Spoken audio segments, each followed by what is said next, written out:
तो चलिए दोस्तों, स्वागत है आपका मेरे YouTube channel general English by summers में। और आज हम लोग शुरू करने वाले हैं होमोफोन्स।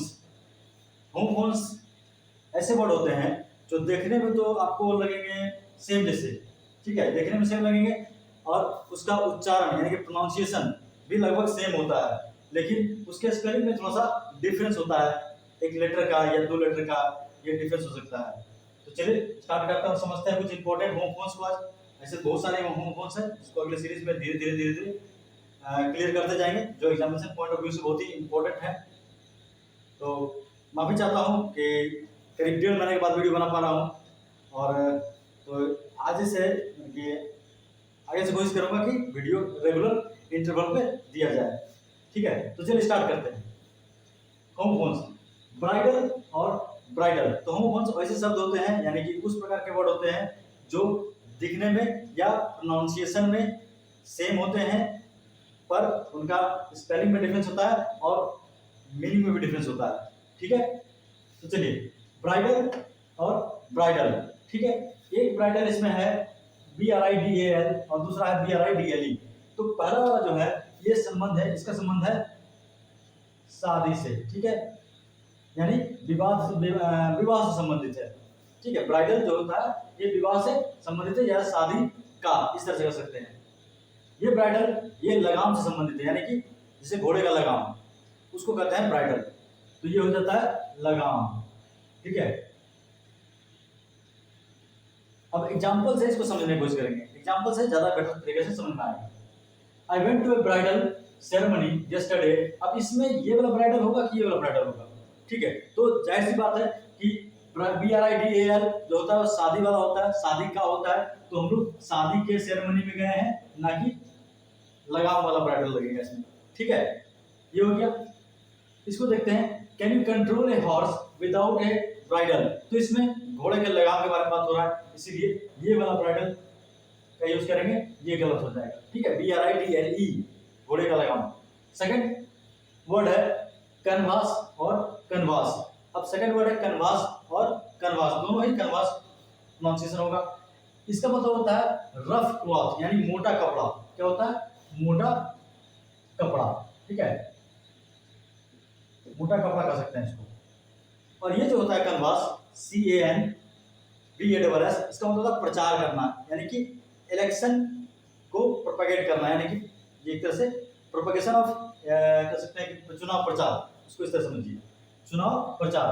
ठीक है, तो प्रचार करना, इसको कह सकते हैं प्रचार करना। ठीक है, कैनवास। एग्जांपल में देखते हैं, this curtain is made of canvas. अब वहां पर कौन सा कैनवास होगा? CANVAS होगा या CANVASS होगा? तो CANVAS होगा, क्योंकि इसका मतलब होता है मोटा कपड़ा और ये होता है प्रचार करना। तो कर्टन जो है वो यानी जो पर्दा है वो मोटे कपड़े का बना हुआ है, इसलिए वो वाला कैनवास होगा। सेकंड एग्जांपल देखते हैं, a candidate has to canvass या canvass for votes during election. तो ये वाला कैनवास, ये वाला कैनवास। तो जाहिर सी बात है यहाँ पर इलेक्शन प्रोपेगेशन का बात हो रहा है, यानी कि चुनाव प्रचार का बात हो रहा है, तो ये वाला कैनवास होगा। ये गलत है, CANVASS, यानी कि इसका मतलब होता है चुनाव प्रचार करना। अगला देखते हैं, तीसरा नंबर एडवाइस और एडवाइस। दोनों ही एडवाइस है, ADVICE और एक ADVISE।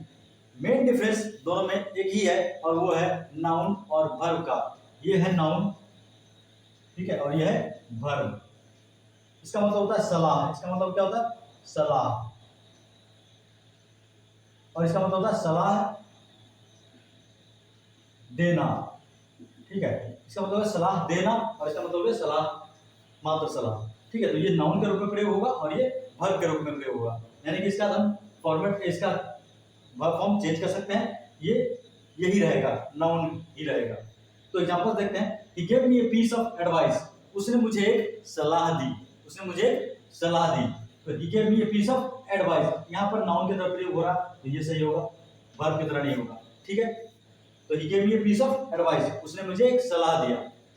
अगला देखते हैं, आई एडवाइस या फिर एडवाइस। अब यहाँ पर वर्ब के रूप में प्रयोग हो रहा है, मैंने उसे सलाह दिया, मैंने उसे सलाह दिया। आई एडवाइस या फिर ये वाला एडवाइस होगा, ये वाला होगा। तो यहाँ वर्ब हो रहा है, इसीलिए V2 लग रहा है। वर्ब का सेकंड फॉर्म है ADVISED, CED नहीं होगा। ठीक है, ये सिंपल पास्ट में है, I advise him to write a novel, मैंने उसे सलाह दिया कि तुम एक नोवेल लिखो। ठीक है, ये हो गया। अगला देखते हैं इफेक्ट और इफेक्ट। इफेक्ट और इफेक्ट, अब यहाँ पे इफेक्ट और इफेक्ट में वही डिफरेंस है जो कि एडवाइस और एडवाइस में था। क्या था, तो यहाँ पे इफेक्ट क्या है, नाउन है, ठीक है, और ये है वर्ब। इसका मतलब होता है प्रभाव, और इसका मतलब होता है प्रभाव डालना। ठीक है, इफेक्ट प्रभाव और इफेक्ट प्रभाव डालना। तो चलिए एग्जांपल समझते हैं इसको। His story did not affect या affect me। अब यहाँ पर his story did not affect या affect me, तो did है, did के बाद V1 चाहिए, did के बाद क्या चाहिए, verb का verb चाहिए। तो इसमें कौन सा होना चाहिए, ये वाला या ये वाला, तो verb है affect, तो यहाँ हो जाएगा his story did not affect me, यानी ये effect गलत हो जाएगा। his story did not affect me, effect नहीं, इफेक्ट नाउन है, इसीलिए डिड के बाद नाउन नहीं लग के वर्ब लगेगा। तो his story did not affect me. अगला देखते हैं, his story had no effect या इफेक्ट ऑन मी। पहला क्या है, his story did not affect me, यानी कि उसकी कहानी ने मुझ पर कोई प्रभाव नहीं डाला। ठीक है, his story did not affect मी, उसकी कहानी ने मुझ पर कोई प्रभाव नहीं डाला। तो ठीक है, अगला एग्जांपल देखते हैं, His story had no effect या इफेक्ट। तो यहाँ पर क्या हो रहा, उसकी कहानी का मुझ पर कोई प्रभाव नहीं हुआ, उसकी कहानी का मुझ पर कोई प्रभाव नहीं हुआ। यहाँ प्रभाव डालने का बात नहीं हो रहा, एक प्रभाव नाउन के रूप में आ रहा है, तो नाउन के रूप में आ रहा है तो क्या होगा, ये गलत हो जाएगा, अफेक्ट गलत हो जाएगा और वहाँ इफेक्ट सही होगा। His story had no effect on me, उसकी कहानी पर का मुझ पर कोई प्रभाव नहीं हुआ। ठीक है, और यहाँ क्या था, उसकी स्टोरी में मुझ पर कोई प्रभाव नहीं डाला, प्रभाव डालना का बात हो रहा था, इसलिए वहां पर इफेक्ट हो गया, और यहाँ पर सिर्फ प्रभाव होने का बात हो रहा था, तो ये नाउन हो गया। अगला एग्जांपल देखते हैं, कॉन्फिडेंट। कॉन्फिडेंट और कॉन्फिडेंट दोनों सिर्फ एक लेटर का डिफरेंस है, एक में CONFIDENT है और एक में CONFIDANT है। तो इसको देखते हैं, ये जो कॉन्फिडेंट है इसका मतलब होता है विश्वास, इसका मतलब क्या होता है, आत्मविश्वास कर सकते हैं, सेल्फ कॉन्फिडेंस। ये कॉन्फिडेंट है यानी कि हम विश्वास है, तो ये सिंपल सा इसका मतलब है विश्वास। ठीक है, ये कॉन्फिडेंट इसका मतलब होता है विश्वासी, यानी कि विश्वास पात्र। क्या होगा, विश्वास पात्र, ये हो गया विश्वास पात्र।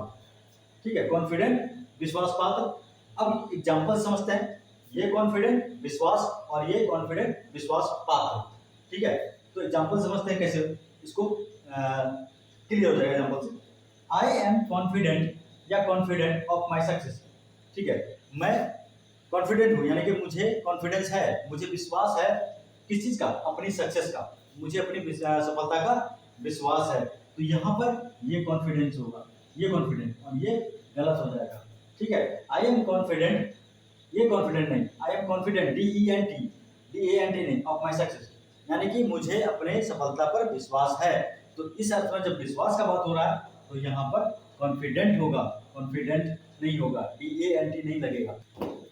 तो अगला एग्जांपल है, you should not make everybody your confident. आपको किसी को भी अपना, यानी कि हर किसी को अपना विश्वास पात्र नहीं बनाना चाहिए। You should not make everybody your confident. अब यहाँ पर बात हो रहा है कि आपको किसी को भी विश्वासी नहीं बनाना चाहिए अपना, यानी कि आप इजीली उस पर विश्वास कर लें, ऐसा नहीं होना चाहिए। किसी पर भी विश्वास नहीं कर लें, यानी कि आप किसी को भी विश्वास पात्र मत बना दीजिए अपना। You should not make everybody your confident. तो इस अर्थ में क्या हो जाएगा, ये कॉन्फिडेंट सही होगा और ये गलत होगा। ठीक है, ये कॉन्फिडेंट सही होगा, यानी कि CONFIDANT विश्वास पात्र यानी विश्वासी। You should not make everybody your confident, तुमको किसी को भी अपना विश्वासी नहीं बनाना है। ठीक है, नहीं बनाना चाहिए। अगला देखते हैं, कॉर्प्स। कॉर्प्स और कॉर्प्स, एक कॉर्प्स इसका मतलब होता है मृत शरीर, यानी कि डेड बॉडी। क्या होगा, डेड बॉडी, ये हो गया कॉर्प्स, डेड बॉडी। और ये हो जाता है एक बॉडी ऑफ ट्रूप्स। ठीक है, यानी कि सेना के टुकड़ी को कर सकते हैं या फिर कोई ऐसा सैन्य अंग हो उसको कहेंगे कॉर्प्स, और ये हो जाता है डेड बॉडी। ठीक है, ये बॉडी ऑफ ट्रूप्स होगा और ये हो गया डेड बॉडी। एग्जांपल देखते हैं यहाँ पर, a mutilated corpse was found, a mutilated corpse was found. तो यहाँ म्यूटिलेटेड मतलब होता है छत विछत, छत विछत यानी कि बहुत उस शरीर को जो है, यानी कि जो मृत शरीर था उसको बहुत ही आहत पहुंचाया गया, उसको बहुत ही पूरे तरीके से मारा गया। ठीक है, तो उस अर्थ में कहेंगे म्यूटिलेटेड, यानी कि पूरी तरह से छत विछत कर दिया गया शरीर को। ए म्यूटिलेटेड कॉर्प्स वाज फाउंड, तो यहाँ पर ये वाला कॉर्प्स होगा। ठीक है, ये कॉर्प्स नहीं होगा, ये सेना की टुकड़ी होता है, यानी कि जिसमें बहुत सारे सैनिक होते हैं, उसको कहेंगे कॉर्प्स। अगला देखते हैं, he is serving in the national cadet corps. अब यहाँ पर नेशनल कैडेट कॉर्प्स एनसीसी, तो नेशनल कैडेट कॉर्प्स में ये वाला कॉर्प्स होगा, ये कॉर्प्स गलत हो जाएगा, यानी कि CORPSE में डेड बॉडी और CORPS कॉर्प्स मतलब सैन्य का टुकड़ी, यानी कि बॉडी ऑफ ट्रूप्स कर सकते हैं या सैन्य अंग कर सकते हैं बॉडी। ठीक है, यहाँ क्लियर हो गया। He is serving in the national cadet corps, CORPS गलत सही हो जाएगा, और ये CORPSE जिसका मतलब होता है डेड बॉडी वो गलत हो जाएगा। अगला देखते हैं, स्टेशनरी। स्टेशनरी और स्टेशनरी, एक में ए है और दूसरा में ई है, अंतर नजर आ रहा है उसमें, बस एक लेटर का डिफरेंस है। ठीक है, STATIONARY और STATIONERY। तो एक स्टेशनरी का मतलब होता है स्थिर, क्या होता है स्थिर, यानी कि स्टेबल। ये स्टेबल है, ये स्थिर है और ये स्टेबल है, मतलब कि वही हुआ स्थिर और स्टेबल की है। ठीक है, और ये स्टेशनरी हो गया लेखन सामग्री, यानी कि राइटिंग मटेरियल से संबंधित, राइटिंग मटेरियल से संबंधित, यानी कि इसका मतलब होता है राइटिंग मटेरियल। ठीक है, रिलेटेड टू राइटिंग मटेरियल। तो स्टेशनरी ERY लगा हुआ है तो राइटिंग मटेरियल हो गया, ARY लगा हुआ है तो वो स्टेबल हो गया। एग्जांपल देखते हैं, he works in stationery shop, he works in stationery shop. तो यहाँ पर ये राइटिंग मटेरियल का दुकान है जिसमें वो काम करता है। ठीक है, राइटिंग मटेरियल का दुकान है जिसमें काम करता है, तो ये वाला स्टेशनरी होगा, ये स्टेशनरी गलत हो जाएगा उस एग्जांपल से। दूसरा एग्जांपल देखते हैं, प्लैनेट्स आर नॉट स्टेशनरी, यानी कि प्लैनेट्स जो होते हैं वो स्टेबल नहीं होते हैं, वो मूवेबल होते हैं, यानी कि मूव करते रहते हैं। तो प्लैनेट्स आर नॉट स्टेशनरी, तो यहाँ पर ये वाला स्टेशनरी सही हो जाएगा ARY, वो स्टेशनरी लेखन सामग्री से संबंधित है, STATIONERY वो नहीं होगा, क्या हो जाएगा स्टेशनरी, STATIONARY। ठीक है, यानी कि स्टेबल। तो ये 7 इंपॉर्टेंट होमोफोन्स थे जो एग्जाम्स में कंफ्यूज करते हैं। आप लोगों ने देखा भी हो पहले, या फिर अगर नहीं देखे तो हो सकता है कि आने वाले एग्जाम्स में आपको टकराइए, इससे बेटर कि पहले जान लेने में ज़्यादा अच्छा है। ठीक है, तो आगे भी इसी प्रकार से होमोफोन्स और भी कुछ है जो कि इंपॉर्टेंट है, जो परीक्षा के पॉइंट ऑफ व्यू से इंपॉर्टेंट होंगे, उनको यहाँ डिस्कस करेंगे। ऐसे बहुत सारे होमोफोन्स हैं, लेकिन जो भी एग्जाम से पॉइंट ऑफ व्यू से इंपॉर्टेंट होने वाले हैं उसको हम यहाँ पर डिस्कस करेंगे आने वाले वीडियोज़ में। तो बने रहिए आने वाले वीडियोज़ में भी, और ये वीडियो देखने के लिए धन्यवाद। चलिए मिलते हैं अगले वीडियो में।